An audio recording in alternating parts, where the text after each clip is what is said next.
The pain of humiliation. It's deep, deeper than any physical wound, yet often unseen by the world.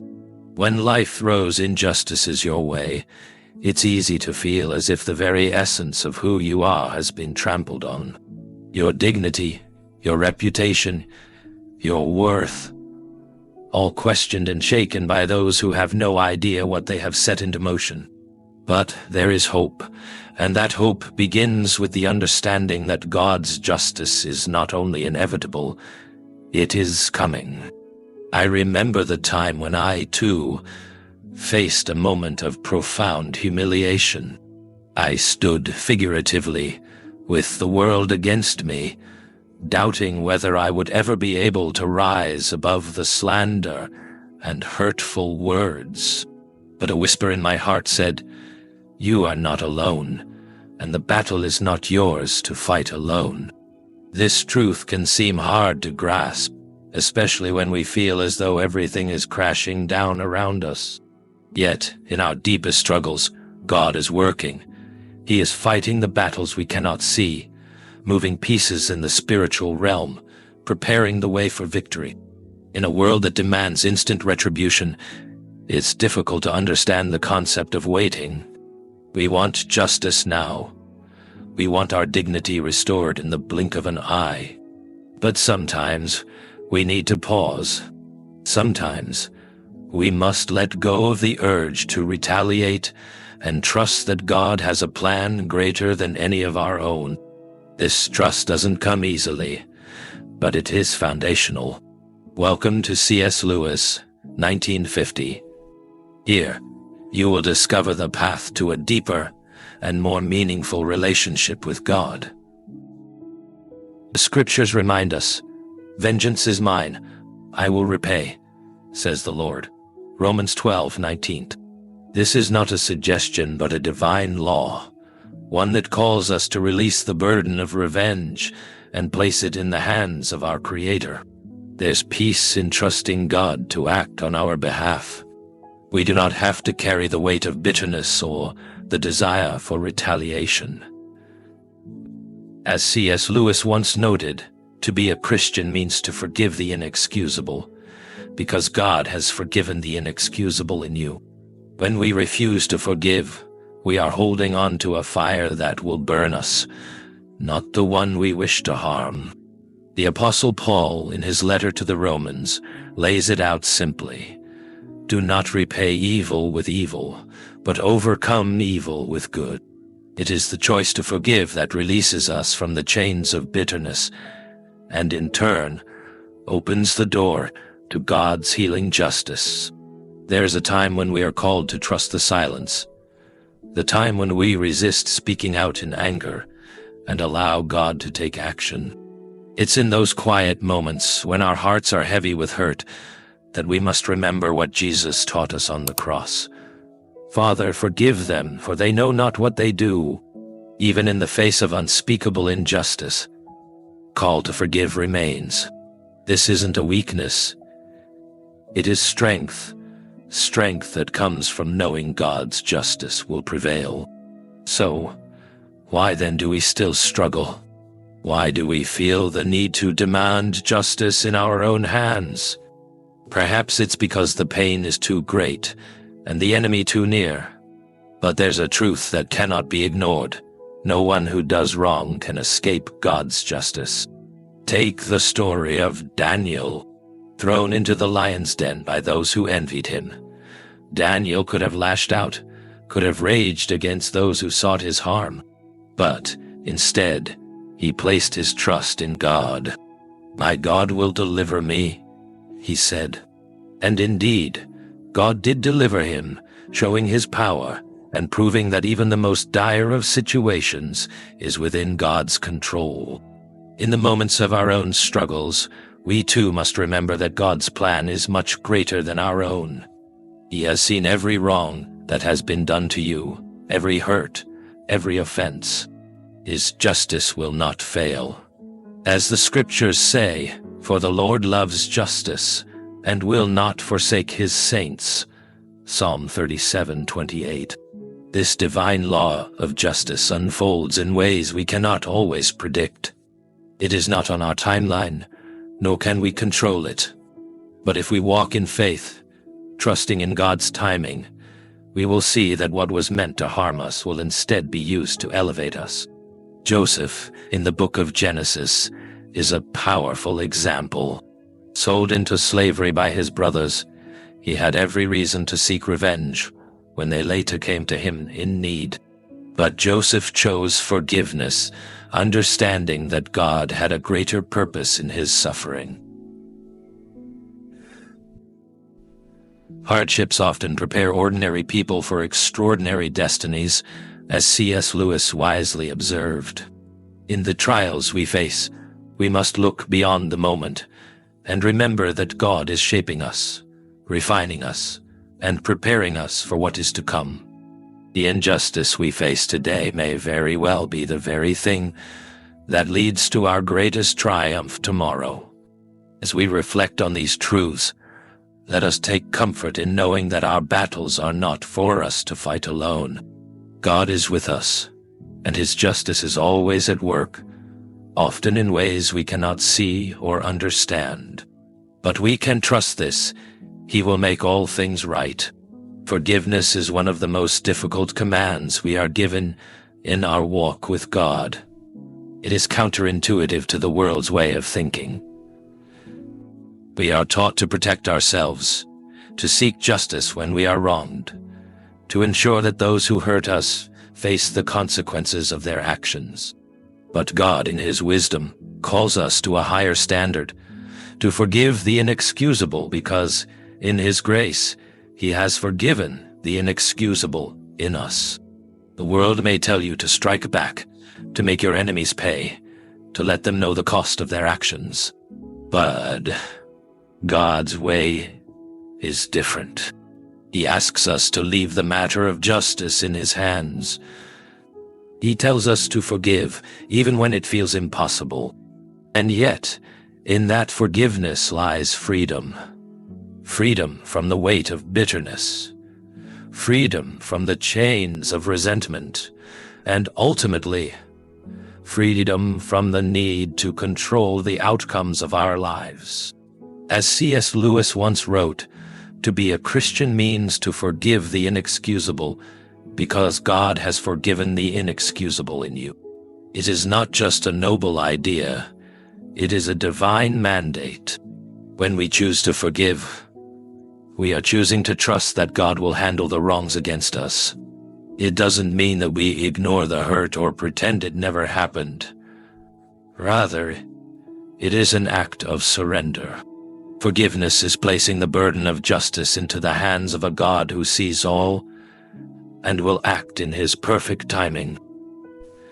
The Apostle Paul calls us to forgive as the Lord forgave you. Colossians 3:13. It is not a suggestion, nor is it something we can do on our own strength. True forgiveness comes only when we recognize the depth of God's mercy in our own lives. How many times have we failed Him? How often have we fallen short? And yet, He has forgiven us each time, extending mercy far beyond what we deserve. In the same way, we are called to extend that same mercy to others, even to those who do not deserve it, just as we did not deserve God's mercy. The challenge lies in our human nature. We are naturally inclined to protect ourselves, to seek justice and retribution. But God's way is higher, and His justice is perfect. He is the righteous judge who will right every wrong. When we forgive, we are acknowledging His sovereignty and trusting that He will take care of the injustices we face. Look at the example of Joseph, who was sold into slavery by his own brothers. The pain he must have felt, knowing that those closest to him betrayed him. And yet, in the end, when he had the power to seek revenge, he chose forgiveness.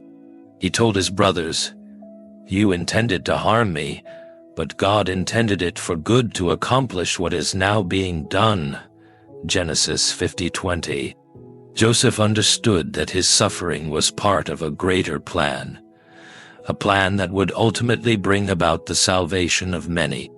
In forgiving his brothers, Joseph did not deny the wrong done to him. He simply trusted that God had a purpose for it all. Joseph's story teaches us that forgiveness does not diminish the pain we feel. Rather, it releases us from the cycle of bitterness and revenge. Forgiveness allows us to rise above the hurt and see the bigger picture, to trust that God is at work, even in our suffering, and that He will use it for good. Forgiveness is not a passive act. It is a declaration that we trust God to handle the details and to bring about justice according to His will. C.S. Lewis, in his Reflections on Christian Life, spoke about how we must lay before God what is in us, not what to be in us. This profound insight challenges us to be honest with God, even in our moments of bitterness and hurt.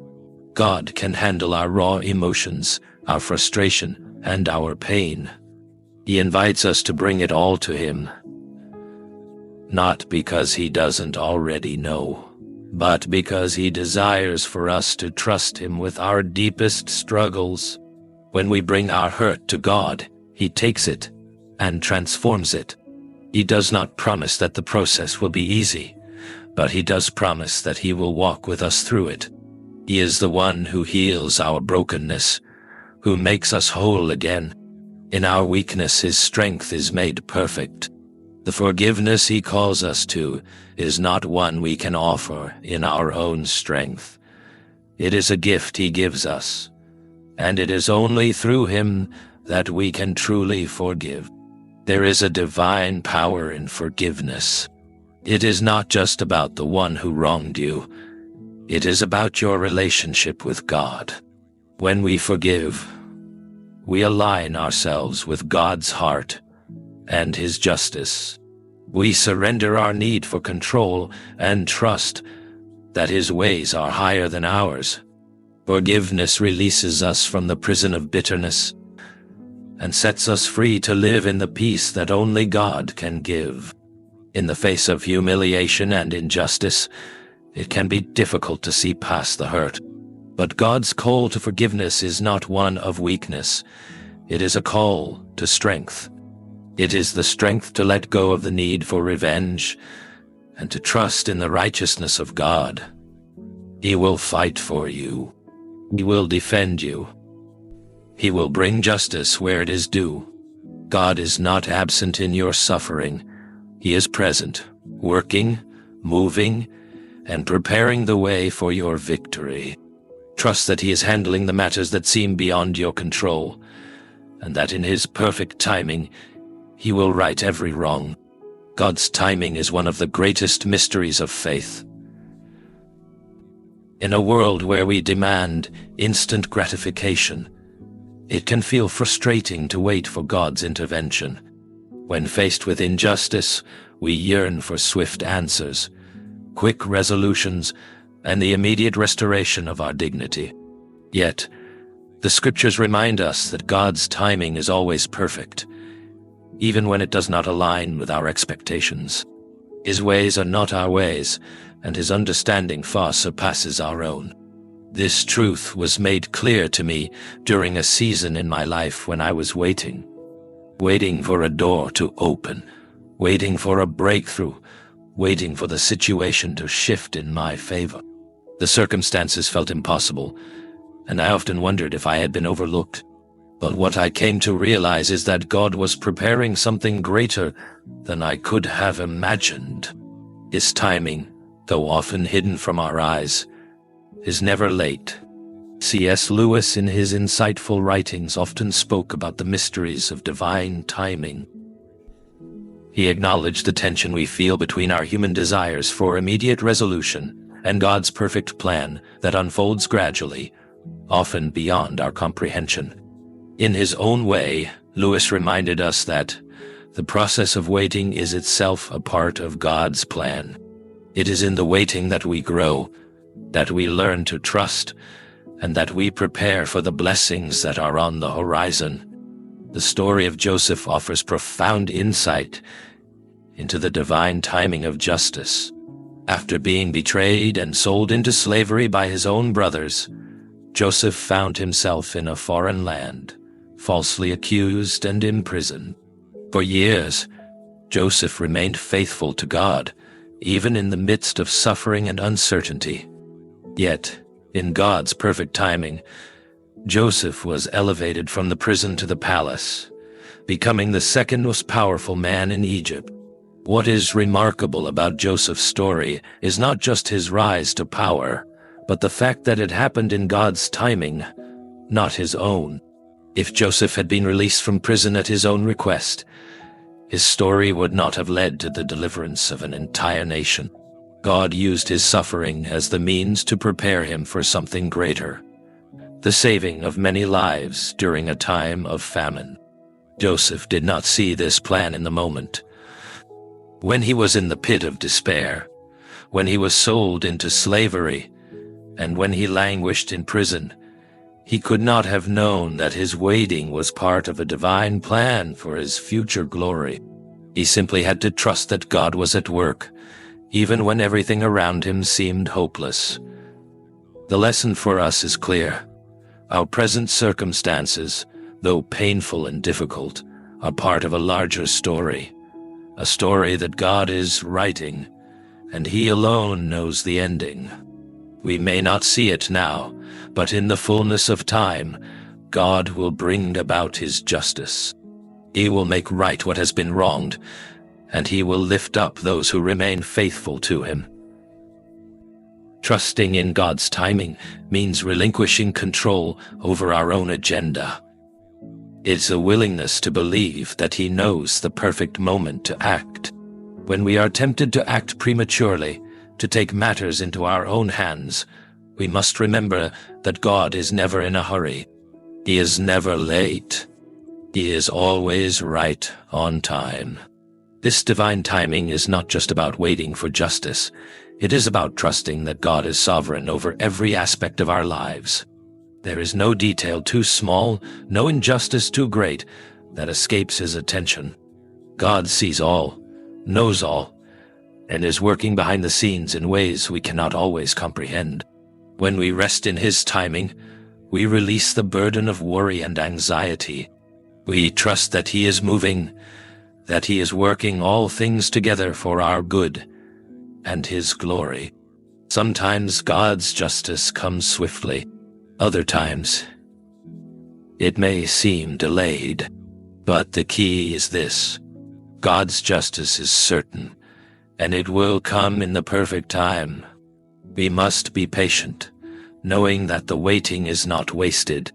God uses the waiting to refine us, to teach us dependence on Him, and to prepare us for the blessings that are ahead. In 2 Peter 3:9 we are reminded that the Lord is not slow in keeping His promise, as some understand slowness. Instead, He is patient with you, not wanting anyone to perish, but everyone to come to repentance. In other words, God's delays are often a sign of His mercy. He is giving us time to grow, to learn, and to prepare. His justice is not delayed. It is perfect, and it is right on time. Consider the words of Psalm 37:5. Commit your way to the Lord. Trust in Him, and He will act. Trusting in God's timing is an act of faith, a declaration that we believe He is in control, and that He is working things out for our good. When we trust in His timing, we are declaring our confidence in His plan, even when we cannot see the full picture. The challenge is to embrace the waiting, to allow God to work in our hearts and in our circumstances. Waiting for God's justice requires a heart that is willing to surrender, a heart that knows that He will make all things right. In the story of the prophet Daniel, we see another example of God's perfect timing. Thrown into the lion's den by those who sought his harm, Daniel's life was at the mercy of God's timing. And yet, God sent his angel to shut the mouths of the lions. Daniel's deliverance came at the right moment, proving that God's justice does not fail, and his deliverance is never late. If you find yourself in a season of waiting, I encourage you to remember that God has not forgotten you. His justice will prevail in your life, and in his timing, he will lift you up. The pain you are experiencing now is not in vain. It is part of a divine plan that will one day be revealed in its fullness. Trust that even in the waiting, God is at work, preparing you for something greater than you can imagine. Humility is a virtue often misunderstood, especially in a world that values strength, dominance, and self-assertion. In the face of injustice, when our character is questioned and our worth belittled, humility may seem like the last thing we want to embrace. After all, shouldn't we defend ourselves, stand up for our dignity, and fight back against those who have wronged us? Yet, in the wisdom of God, humility is not weakness. It is the strength to submit to his will and trust that he will exalt us in due time. Humility is not thinking less of yourself. It is thinking of yourself less, as C.S. Lewis so brilliantly put it. It is a call to move beyond our own pride and self-interest, to recognize that God's will is far greater than our own desires for self-preservation and recognition. When we humble ourselves in the face of humiliation, we are making a powerful declaration that we trust God to vindicate us. We are surrendering our need for approval, acceptance, and recognition from others, and instead, we are seeking God's approval alone. Jesus, in his earthly ministry, demonstrated perfect humility. He who was the King of Kings, the creator of the universe, submitted himself to the will of the Father, even to the point of death on a cross. He was mocked, beaten, and humiliated, yet he never fought back. His humility was not a sign of weakness, but of divine strength. He knew that his suffering would lead to the redemption of the world. He trusted that God's justice would prevail in his life, even when the world seemed to be rejecting him. In Matthew 5:3, Jesus tells us, "Blessed are the poor in spirit, for theirs is the kingdom of heaven." This paradoxical statement reminds us that humility is not about self-deprecation or passivity. It is about recognizing our dependence on God. It is about admitting that without him, we can do nothing. In our humility, we allow God to work in and through us. It is in our weakness that his strength is made perfect. When we face injustice, humility allows us to let go of the need for control and vengeance. We release our anger, our desire for retaliation, and our need to defend our own honor. Instead, we trust that God will defend us, that he will rise up on our behalf, and that his justice will ultimately prevail. Humility does not mean passive acceptance of wrongdoing. It means trusting that God will handle the situation in his way and in his timing. Consider the example of Joseph once again. After being sold into slavery by his own brothers, he could have easily sought revenge when they came to him years later in need of food. He could have taken the opportunity to make them pay for their betrayal, but instead, Joseph responded with humility and forgiveness. He said, "You intended to harm me, but God intended it for good to accomplish what is now being done." Genesis 50:20. Joseph understood that his suffering was part of God's greater plan. He chose humility over pride, forgiveness over revenge, and peace over bitterness. In doing so, he allowed God to work in and through his life. Humility, then, becomes the key that unlocks the door to God's justice.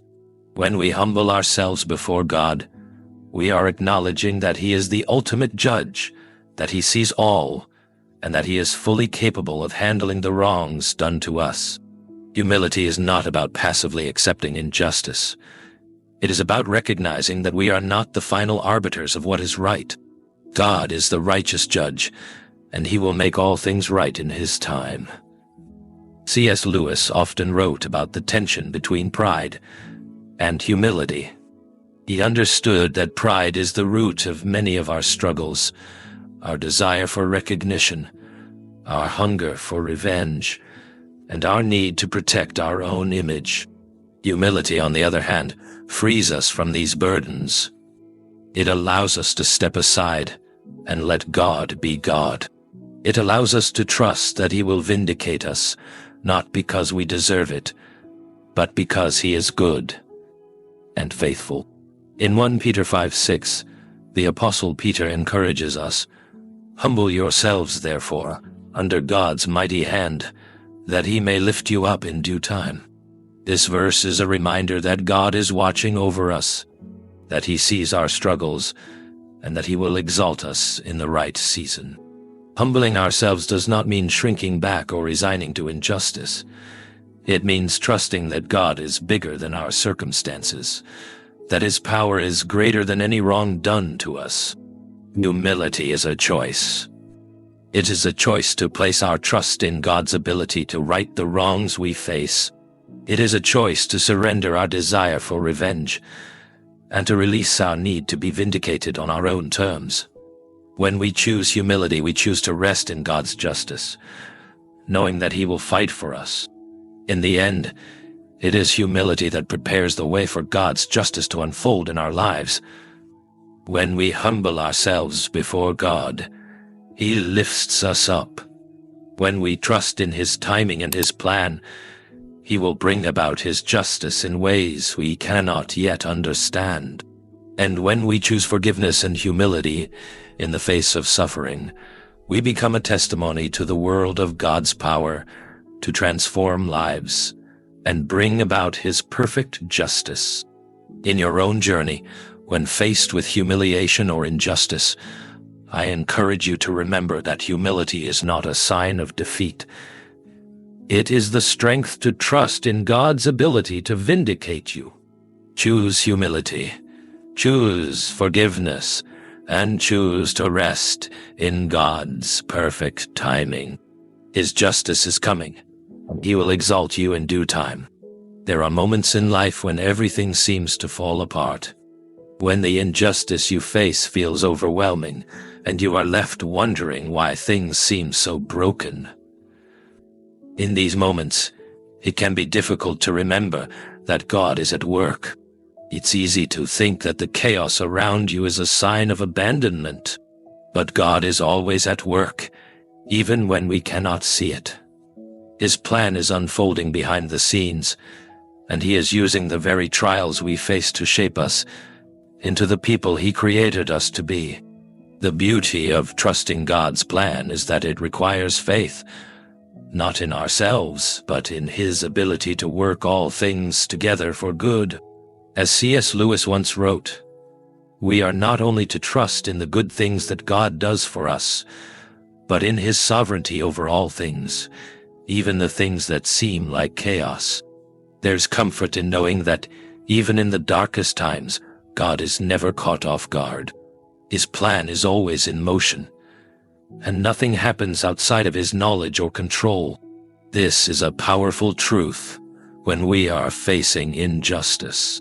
When we are hurt, betrayed, or humiliated, it can be difficult to see how anything good could come from the pain.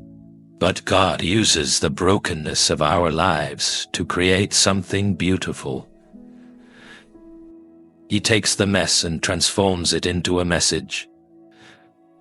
He takes the tears and turns them into triumph. Nothing is wasted in the hands of God. The story of Joseph is a perfect example of how God's plan can unfold even in the most difficult circumstances. Sold into slavery by his own brothers, Joseph could have easily succumbed to bitterness and despair.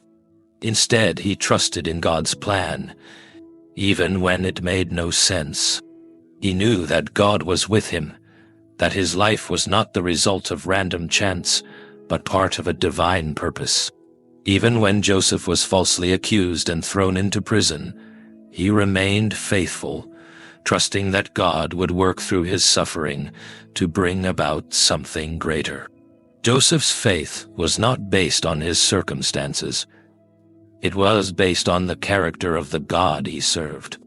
Joseph knew that God's plans were always good, even when the road ahead seemed uncertain. And in the end, Joseph's trust in God's plan led to his promotion, and he was able to save not only his family, but an entire nation from famine.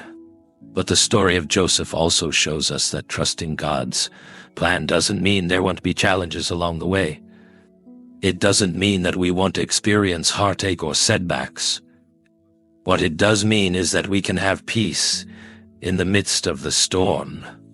It means that even when we don't understand why we're going through what we're going through, we can trust that God's plan is still in motion. It is easy to question God's plan when things are difficult, when it feels like we are being overlooked or treated unfairly. But true faith is not based on what we can see. It is based on who God is. It is believing that God's plan is always for our good, even when the path seems unclear. When we face injustice, it can be tempting to take matters into our own hands, to fight for our rights or seek revenge. But God calls us to trust Him. He calls us to surrender our need to control and to trust that His plan is better than anything we could ever orchestrate. As C.S. Lewis often reminded us, God's plan for your life is far better than anything you could design for yourself. We may not understand the process, but we can trust the outcome. God promises that He will work all things together for the good of those who love Him and are called according to His purpose. Romans 8:28. This is a promise we can cling to, even when the journey is hard. God's plan is unfolding, and in the end it will be worth it. Consider the story of Job, a man who faced unimaginable suffering. Job lost his wealth, his health, and his family. He was unjustly accused, and his friends offered no comfort, only criticism. In the midst of his suffering, Job cried out to God, asking why he was experiencing such pain. Yet, despite the suffering, Job never lost his trust in God. He knew that, even in his pain, God was still sovereign. And in the end, God restored Job's fortunes, blessing him with even more than he had before. Job's story reminds us that even when we don't understand why we are suffering, God is still in control, and He has a plan to bring about our restoration. The challenge for us, then, is to trust God's plan, even when it doesn't make sense. It is to surrender our need for control and believe that He will bring about justice in His perfect timing. It is to trust that He is using our suffering to refine us, to strengthen us, and to prepare us for the greater things He has in store. When we trust in God's plan, we are free from the need to control our circumstances. We can rest in the assurance that God is working behind the scenes, orchestrating everything for our good and His glory. And in the end, He will bring justice, restore what was lost, and fulfill the promises He has made to us. So, in the midst of your trial, I encourage you to trust God's plan. Trust that He is with you, even in the darkest moments. Trust that He is working, even when you cannot see it. His plan is unfolding in ways that you cannot yet understand, but when it is revealed, it will be more beautiful than anything you could have imagined. Rest in the knowledge that God is faithful, and His plan is always good. In a world filled with uncertainty, there is one truth that remains unshakable: God is faithful. This assurance is the anchor that holds us steady in the storms of life, the foundation upon which we can build our lives when everything else seems to be crumbling. God's faithfulness is not contingent on our circumstances. It is rooted in His unchanging nature. No matter what you are facing, no matter how bleak or difficult the situation may seem, you can trust that God is faithful to His promises. When we go through times of hardship, it can feel as though God is distant or perhaps even silent. But the truth is that God is always with us. He never leaves us nor forsakes us. Even when we can't see His hand at work, He is always present, moving on our behalf, working in ways we cannot see or understand. As C.S. Lewis so wisely said, God whispers to us in our pleasures, speaks in our conscience, but shouts in our pains. It is His megaphone to rouse a deaf world. In our suffering, God often draws near to us in ways we may not have experienced in times of ease. It is in the fire that our faith is refined, that we learn to trust God more deeply, and that we come to understand His faithfulness in a way we never could before. This is why it is so important to keep our eyes on God's character rather than our circumstances. His promises are true, and He is always faithful to fulfill them. Even when the world around us seems unstable, we can rest in the knowledge that God's promises are a firm foundation. His word never fails, and His love for us is constant and unwavering. Think of the story of Abraham, a man who was called by God to step into the unknown. God promised Abraham that he would become the father of many nations, even though he was an old man with no children. For years, Abraham waited for this promise to come to pass, and there were times when he doubted, when he wondered how it could possibly happen. Yet even in his moments of doubt, Abraham continued to trust in God's faithfulness. And in the fullness of time, God fulfilled His promise, and Abraham became the father of Isaac, through whom the nations would be blessed. God was faithful to His word, despite the obstacles and the waiting. We see the same faithfulness in the life of Joseph. Despite being sold into slavery by his own brothers, Joseph never wavered in his trust that God had a purpose for his life. Even when he was falsely accused and thrown into prison, Joseph held fast to the belief that God's plan was still in motion. His faith was not dependent on his circumstances, but on the unchanging nature of God. And in the end, God was faithful to His promise, raising Joseph to a position of power in Egypt and using him to save many lives during a time of famine. God's faithfulness was evident in the fulfillment of His plan. In times of difficulty, it is easy to focus on what is wrong, to dwell on the challenges and the injustices that we face. But when we shift our focus to God's faithfulness, we are reminded that He is working, even in the midst of our struggles. We are reminded that He has never failed us, and He never will. God's faithfulness is the bedrock of our hope. Consider the words of Isaiah 55:11, where God declares, "So is my word that goes out from my mouth. It will not return to me empty, but will accomplish what I desire and achieve the purpose for which I sent it." God's promises are not empty words. They carry with them the full weight of His power and authority. When God speaks, He brings His promises to pass. In times of injustice, we may not always see the immediate resolution. We may not understand why we are facing certain difficulties, or why the road ahead seems so uncertain. But we can trust in God's faithfulness, knowing that He is working on our behalf. He will never leave us to face the battle alone. He has promised to fight for us, and His victory is assured. The psalmist writes in Psalm 34:19, "The righteous person may have many troubles, but the Lord delivers him from them all." This promise assures us that God is not distant when we suffer. He is near, and He is working to deliver us. Even when the troubles of life seem overwhelming, God is faithful to bring us through. His deliverance is sure. It is easy to feel as though our struggles are insurmountable, that our prayers are unanswered, that we are forgotten by God.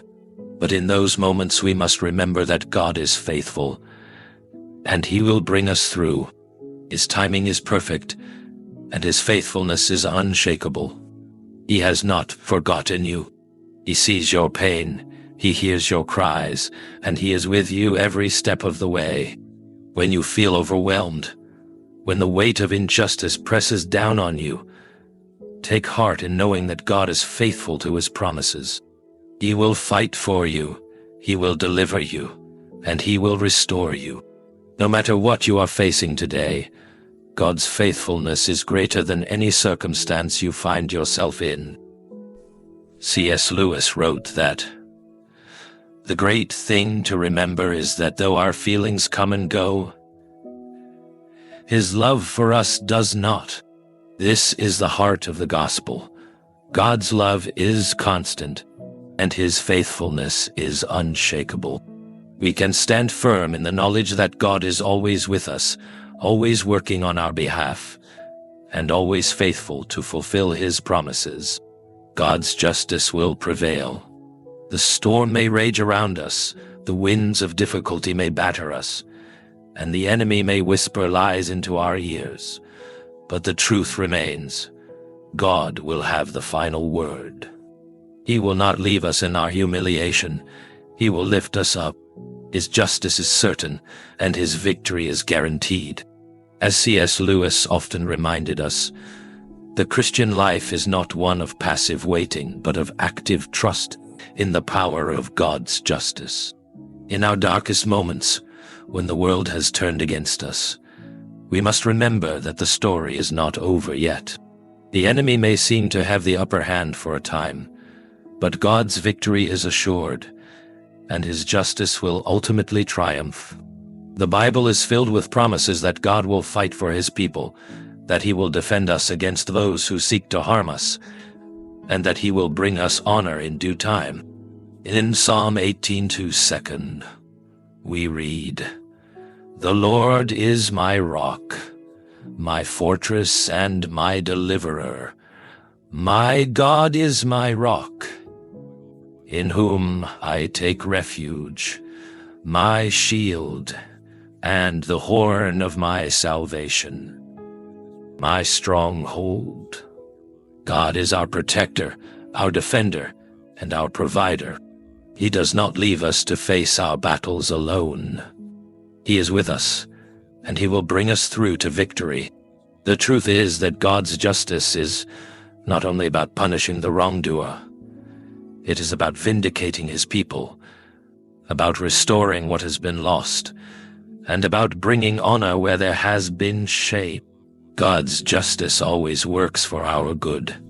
When we trust in His justice, we are trusting that He will not only make things right, but He will do so in a way that brings us closer to His heart, that refines us, and that prepares us for the blessings He has in store. Consider the example of Daniel, thrown into the lion's den, falsely accused and facing certain death. Daniel could have given up, but he chose to trust in God's justice. He knew that the battle was not his to fight, but God's. And in the moment when everything seemed lost, God delivered Daniel, shutting the mouths of the lions and bringing him out unharmed. The same God who protected Daniel is the same God who will fight for you. He is a God of justice, a God who sees the wrongs done to His people and will act on their behalf. In the life of Joseph, we see a similar story of God's justice and vindication. Betrayed by his own brothers, sold into slavery, and falsely imprisoned, Joseph could have easily become bitter and angry. He could have sought revenge when the opportunity arose, but instead, he chose to forgive. And in God's perfect timing, Joseph was elevated to a position of great power in Egypt. Not only was Joseph vindicated, but he was also used by God to to save his family and an entire nation. God's justice was not only about punishing his brothers, it was about bringing about a greater good that Joseph could never have foreseen. This is the beauty of God's justice. It always works for his glory and our good. We may not understand the full picture, but we can trust that God is working behind the scenes to bring about his perfect plan. And when God moves, he moves with power, with authority, and with love. His justice is not just about retribution, it is about restoration. The scriptures promise us that God will vindicate his people. In Isaiah 61:7, we read, "Instead of your shame you will receive a double portion, and instead of disgrace you will rejoice in your inheritance." This is the promise of restoration, the promise that when we trust in God's justice, we will see the fruits of his work in our lives. Where there has been shame, there will be honor. Where there has been injustice, there will be vindication. Perhaps you are in a season where you feel that justice has been delayed, that the humiliation you have experienced is too great to bear. But I encourage you to hold on, to trust in God's perfect timing. God is not slow in keeping his promises. He is faithful, and he will bring about justice in your life. The key is to remain steadfast in your faith, to trust that God is working even when you cannot see it, and to know that in his time, he will exalt you. As C.S. Lewis said, "There are far, far better things ahead than any we leave behind." The trials we face are not the end of the story. They are but a chapter in a greater narrative, a narrative where God's justice prevails, his honor is restored, and his people are lifted up. So when the enemy tries to discourage you, when the weight of humiliation feels too heavy to bear, remember this: God's justice is coming, and he will make all things right. Your story is not over, and your victory is assured. Trust in his faithfulness, trust in his perfect timing, and know that in the end, he will lift you up and honor you in ways you cannot yet imagine. As we reflect on the journey of trusting God's justice, we are reminded that his ways are always higher than ours. The battles we face are not ours alone to fight. God is always at work behind the scenes. The lessons we can apply from this story are profound. Trust in God's timing. Embrace humility. Forgive as he has forgiven you, and stand firm in his promises. He will bring victory, restore honor, and make all things right. Now, I invite you to share your thoughts. How have you experienced God's justice and faithfulness in your life? What have you learned from the stories we've shared today? Share your thoughts in the comments below and let us know how this story has impacted you. If you haven't already, make sure to subscribe to the C.S. Lewis 1950 channel for more inspiring messages and reflections.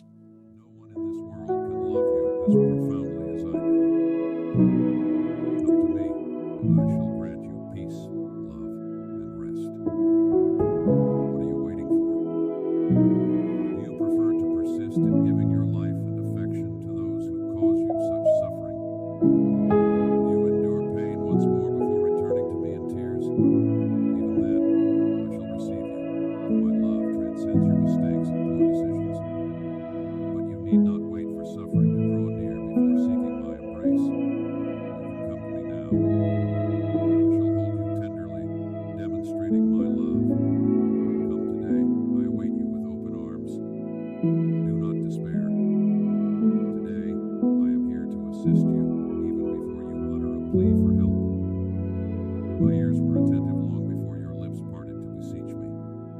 Remember, I love you, and I desire to rescue you from the trials you face.